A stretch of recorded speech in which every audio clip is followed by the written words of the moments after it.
schönste Blümlein auf der Welt, das ist aus Edelweiß. Es blüht versteckt auf steiler Höhe, ganz zwischen Schnee und Eis. Es blüht versteckt an steiler Wand, dort zwischen Schnee und Eis. Das Dirndl zu den Buben sprach, so'n Streusel hätt ich gern. Geh, bring mir so a Streusel her, mit so nem weißen Stern.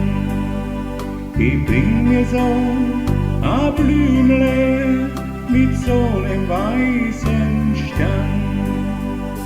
Der Bub, der ging a Streusel holen, im selben Augenblick. Der Abend nah, der Morgen grau, der Bub kehrt nicht zurück. Der Abend nah, der Morgen grau, der Bub kehrt nicht zurück. Ihr liegt da droben auf der Höhe, in steiler Felsenwand. Ein Edelwein vom Blutrot hält er noch in der Hand. Ein Edelwein vom Blutrot hält er noch in der Hand.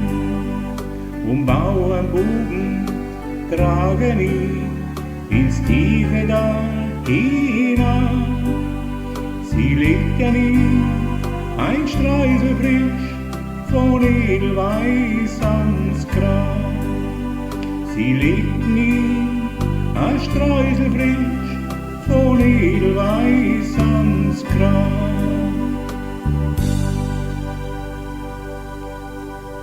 Und wenn da drunten in dem Tal das Abendglöcklein läut, da geht das Dirndl an sein Grab, hier ruht mein einziger Freund. Da geht das Dirndl an sein Grab, hier ruht mein einziger Freund.